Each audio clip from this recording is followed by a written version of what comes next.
अस्सलाम वालेकुम viewers, welcome to daily success by K. इस वीडियो का टॉपिक है हमारा theory of separation of power and its embodiment in British constitutional norm. यानी आपका एक टॉपिक है theory of separation of power. इससे रिलेटेड जो सवाल जिस तरह से पूछा जाता है, इस आउटलाइन के अंदर मैंने हर तरह से उसको कवर किया है। तो मैं आपको एक सजेशन देती हूँ कि जब आप कोई टॉपिक पढ़ रहे हो तो उसको साथ पास्ट पेपर खोल के ज़रूर देखा करो कि कैसे कैसे सवाल पास्ट पेपर में पूछा गया है। तो आया आपने वो पर्टिकुलर डायमेंशन उस टॉपिक की है या नहीं की। ठीक है, इस तरह से आपको साथ साथ तसल्ली भी होती रहेगी। सबसे पहले हम देख लेते हैं, आउटलाइन को डिस्कस करना है इंट्रोडक्शन, जिसके अंदर हमने देखनी है डेफिनेशन। ठीक है, theory of separation of power होती क्या है और सिग्निफिकेंस क्या है। एक तो हम इसका डेमोक्रेटिक गवर्नेंस के अंदर देखेंगे और एक हम कॉन्स्टिट्यूशनल फ्रेमवर्क के अंदर, दोनों के अंदर हम इसकी सिग्निफिकेंस को देखेंगे। देन आपकी सेकंड आउटलाइन होगी origin and development of the theory. तो वो हिस्टोरिकल रूट्स थोड़े से पॉलिटिकल फिलोसफर्स ने जो दिए हैं, हम उनको देख लेंगे। ठीक है, फिर उसके बाद है आपके theoretical principles of separation of power. उसके अंदर आप लेजिस्लेटिव पावर देखोगे, एग्जेक्टिव पावर देखोगे, जुडिशियल पावर देखोगे। ठीक है, फिर उसके बाद आप उसकी एप्लीकेशन भी देखोगे इन द ब्रिटिश कॉन्स्टिट्यूशन। तो वो जो आप बातें ऊपर पढ़ोगे ना, वही आपने इधर लिखनी है। थोड़ा सा आपने यूके कॉन्स्टिट्यूशन का ओवरव्यू इधर हम दे देंगे, लेजिस्लेटिव पावर के बारे में बात कर लेंगे, एग्जेक्टिव पावर के बारे में बात कर लेंगे, जुडिशियल पावर और इंडिपेंडेंस के बारे में बात कर लेंगे, कॉन्स्टिट्यूशनल नॉर्म्स एंड प्रैक्टिसेस ये देख लेंगे और चैलेंजेस देख लेंगे। ठीक है, नेक्स्ट जो आपके पास आउटलाइन शो हो रही है केस स्टडीज़ एंड एग्जाम्पल, ये मैंने आप पर छोड़ा है। लिखोगे तो बेहतरीन है, नहीं लिखोगे तो इसके अंदर कोई हर्ज नहीं है। ठीक है, लेकिन जो ऊपर लिखे हैं वो आपने ज़रूर लिखना है इसी तरह, इसी सीक्वेंस के अंदर, और फिर एंड पर कंक्लूजन। अब फिर मैं आपको दोबारा हर बार ये बात याद करवाती हूँ टॉपिक पढ़ाने से पहले कि आपने जब कोई भी टॉपिक स्टार्ट करना है, ब्रिटिश का हो कॉन्स्टिट्यूशन या फिर यूएसए कॉन्स्टिट्यूशन हो, आपने एक चीज़ का ख़ास ख्याल रखना है और वो ये है कि आपने कॉन्स्टिट्यूशन को पहले एक्सप्लेन ज़रूर करना है। अगर यूके के बारे में है तो यूके कॉन्स्टिट्यूशन के बारे में भी बताइएगा, और अगर यूएसए के बारे में लिख रहे हैं तो यूएसए के बारे में भी आप लिखोगे। ठीक है, फिर उसके बाद आप जब फीचर्स को थोड़ा थोड़ा एक्सप्लेन करते कनेक्ट करना है क्वेश्चन को theory of separation of power को, ताकि चेकर को पता लगे कि आपने तैयारी अच्छे से की है, हर डायमेंशन कवर की है। फिर आप एक सीक्वेंस के साथ पूरा क्वेश्चन तैयार करोगे। ठीक है, इंट्रोडक्शन है सबसे पहले, definition of the theory of the separation of power एक बेसिकली फंडामेंटल प्रिंसिपल है डेमोक्रेटिक गवर्नमेंट के अंदर। ठीक है, it suggest that power should be divided, कि पावर को डिवाइड होना चाहिए बिटवीन डिफरेंट ब्रांचेस या पार्ट्स ऑफ द गवर्नमेंट। जिस तरह 3 ब्रांचेस हैं, लेजिस्लेटिव, एग्जेक्टिव, जुडिशरी, यानी लॉज बनाए जाएंगे, लॉज को इन्फोर्स कराया जाएगा और लॉज को ही इंटरप्रेट कराया जाएगा। ठीक है, सिग्निफिकेंस अगर हम देखें इनकी डेमोक्रेटिक गवर्नेंस के अंदर और हमने कॉन्स्टिट्यूशन, यहाँ पर हम पढ़ेंगे इसकी significance in the democratic governance, यहाँ पर हम इसकी सिग्निफिकेंस पढ़ेंगे इन द कॉन्स्टिट्यूशनल फ्रेमवर्क्स। ठीक है, सेपरेशन ऑफ पावर बेसिकली इस चीज़ की यकीन दहानी करवाती है कि यार कोई गवर्नमेंट की कोई भी एक ब्रांच इतनी पावरफुल ना हो जाए कि वो मिसयूज़ करना शुरू हो जाए अपना पावर को।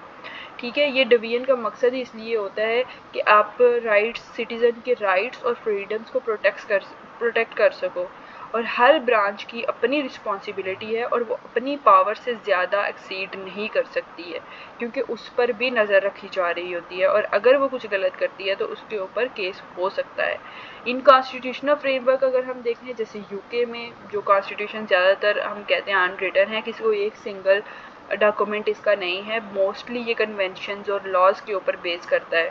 ठीक है, तो प्रिंसिपल ऑफ सेपरेशन यहाँ पर तो बहुत ज़्यादा इंपॉर्टेंट हो गया, क्योंकि अगर एक ब्रांच के हाथ में पावर दे दी जाए तो फिर वो आप अनफेयर कुछ चीज़ें हो सकती हैं। ठीक है, इम्पार्शियलिटी आ सकती है, तो इसलिए डेमोक्रेटिक वैल्यूज़ को अपहोल्ड करने के लिए आपके पास सेपरेशन ऑफ पावर का कॉन्सेप्ट बहुत ज़्यादा इंपॉर्टेंट है।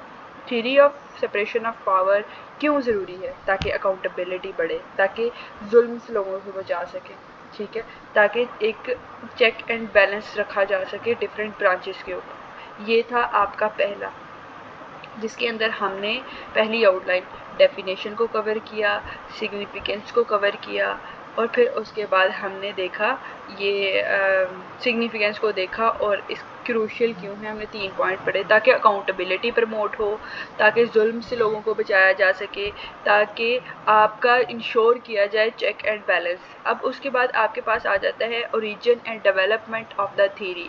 Origin and development of the theory में हमने डिस्कस करना है कि इसकी ओरिजिन क्या थी। फ्री थिंकर्स जैसे मोंटेस्क्यू है, वो उन्होंने सजेस्ट किया था कि पावर को, गवर्नमेंट पावर को स्प्लिट करना चाहिए डिफरेंट डिफरेंट ब्रांचेस के अंदर, क्योंकि अगर आप एक ही हाथ के अंदर कंसंट्रेट कर दोगे सारी पावर तो जुल्म बढ़ सकता है। तो इसलिए पावर को डिवाइड करिए लेजिस्लेटिव के अंदर, पावर को डिवाइड करिए एग्जेक्टिव के अंदर, पावर को डिवाइड करिए जुडिशियल ब्रांचेस के अंदर, ठीक है। फिर दूसरे जो फिलोसफर्स थे जैसे जॉन लोकी है, उन्होंने ये कॉन्सेप्ट दिया कि आप पावर क्यों डिवाइड होनी चाहिए, गवर्नमेंट को चेक इसलिए होना चाहिए ताकि गवर्नमेंट जो है वो आगे इंडिविजुअल के राइट्स को प्रोटेक्ट कर सके। Checks on government power to protect individual rights, ठीक है। फिर उसके बाद ये इन्होंने ये कॉन्सेप्ट दिया था इसके रिलेटेड। कॉन्स्टिट्यूशन अगर हम यूएस के अंदर देखें और एवोल्यूशन इसकी यूएस के अंदर देखें या यूके के अंदर देखें, तो आप देखेंगे कॉन्स्टिट्यूशन को क्लियरली डिवाइड किया गया है कांग्रेस के अंदर जो कि लेजिस्लेटिव बॉडी है, प्रेसिडेंट के अंदर जो कि एग्जेक्टिव बॉडी है, सुप्रीम कोर्ट के अंदर जो कि जुडिशियल बॉडी है, ठीक है। लेकिन यहाँ पर ये अगर यूके की बात करें तो मोस्टली अनरिटन रूल्स होते हैं जहाँ पर पार्लियामेंट सुप्रीम है, लेकिन कोर्ट इंटरप्रेट लॉज कर सकती है और गवर्नमेंट के एक्शन को देख सकती है, ठीक है। ये था आपका दूसरा जिसके अंदर आपने बात की पहले नंबर पे फिलोसफर्स के, जो किसी ने स्प्लिट करने के बारे में कहा, किसी ने कहा कि आपको चेक रखना चाहिए, और फिर उसके बाद हमने एंड एवोल्यूशन देखी डिफरेंट कंट्रीज़ के अंदर जो कि यूएसए और यूके की बात की। देन हम बात करेंगे थर्ड आउटलाइन जो कि आपकी है theoretical principle of separation of power. सबसे पहले है लेजिस्लेटिव पावर। पार्लियामेंट बहुत ज़्यादा जिसके अंदर आपके पास आ जाता है हाउस ऑफ लॉर्ड भी आ जाता है, हाउस ऑफ कॉमन भी, वो लॉज बनाने के अंदर अपना रोल प्ले कर रही होती है, ठीक है। मेंबर्स जितने भी होते हैं पार्लियामेंट के, जिनको एमपीज़ के साथ मैंने लिखा है, वो प्रपोज लॉज के ऊपर डिबेटिंग करेंगे। लॉ जिसको हम कहते हैं ना, प्रपोज लॉ जो होता है उसको अभी हम बिल कहते हैं, और जब उसकी रॉयल असेंट मिल जाती है फिर वो एक लॉ बनता है, ठीक है। तो ये प्रोसेस बता रहा है कि हमने बार बार इस चीज़ को देखना है कि लोगों को इस चीज़ की ज़रूरत है या नहीं है, लोगों के इसके बारे में क्या राय है, ठीक है। Parliament act as a check on the government power. Parliament government की पावर पे चेक रखेगी और स्क्रूटिनाइज यानी तफ्तीश करेगी propose law and can reject और अमेंड देम, या उन्हें रिजेक्ट भी कर सकती है या उनके अंदर चेंजिंग्स भी ला सकती है, ठीक है। इसका मतलब क्या होता है कि कोई एक ग्रुप दूसरे ग्रुप के ऊपर पूरा कंट्रोल हासिल नहीं करता है, ठीक है। ये थी आपकी लेजिस्लेटिव पावर। एग्जेक्टिव पावर में हम बात करेंगे रोल ऑफ प्राइम मिनिस्टर और cabinet. Prime minister leads the government and is responsible for implementing laws. यहाँ पे एग्जेक्टिव आ गया ना, यानी इनका काम है कि इन्होंने इम्प्लीमेंट करवाने हैं लॉज, ठीक है, जो भी पार्लियामेंट से आए हैं। The cabinet made up of the senior ministers chosen. Cabinet जो है वो सीनियर मिनिस्टर्स होते हैं उसके अंदर, ठीक है, जो कि प्राइम मिनिस्टर खुद चूज़ करता है डिसीजन मेकिंग के अंदर, और गवर्नमेंट को चलाने के जितने गवर्नमेंट के डिपार्टमेंट्स हैं उनको चलाने में उनकी हेल्प करते हैं, ठीक है। While prime minister and cabinet have the power to make decision. अब प्राइम मिनिस्टर और कैबिनेट के पास ये पावर होती है, लेकिन फिर भी वो पार्लियामेंट के सामने जवाबदेह होते हैं, ठीक है। उनको क्वेश्चन भी किया जा सकता है, चैलेंज भी किया जा सकता है मेंबर्स ऑफ पार्लियामेंट के थ्रू।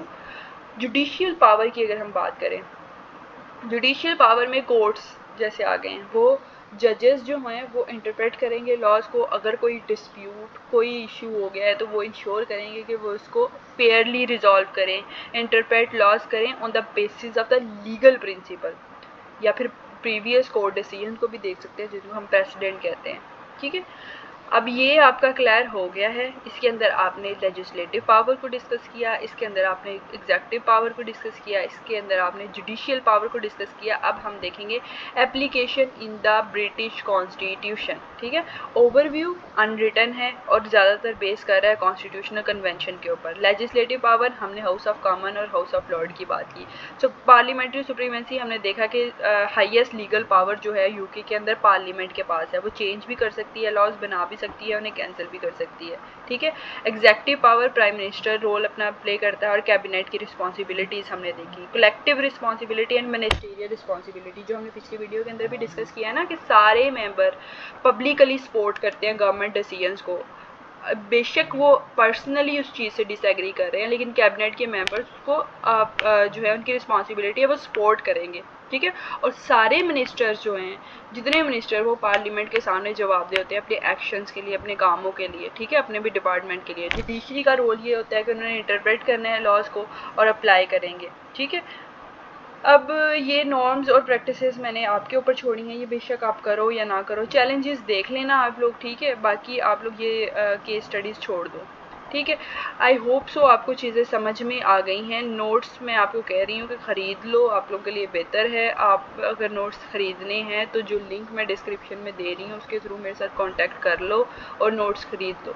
ठीक है, और वहाँ से आप लोग अपनी तैयारी कर सकते हो, क्योंकि मैंने तो पढ़ा दिया है इधर से आप लोगों को। वहाँ पे आपको ये कि डाटा एक डिटेल फॉर्म में मिल जाएगा, ये नोट्स आपको मिल जाएंगे और आप उनसे तैयारी इजीली कर सकते हो। बाकी गुड लक, अपना बहुत सा ख्याल रखें, अल्लाह हाफिज़।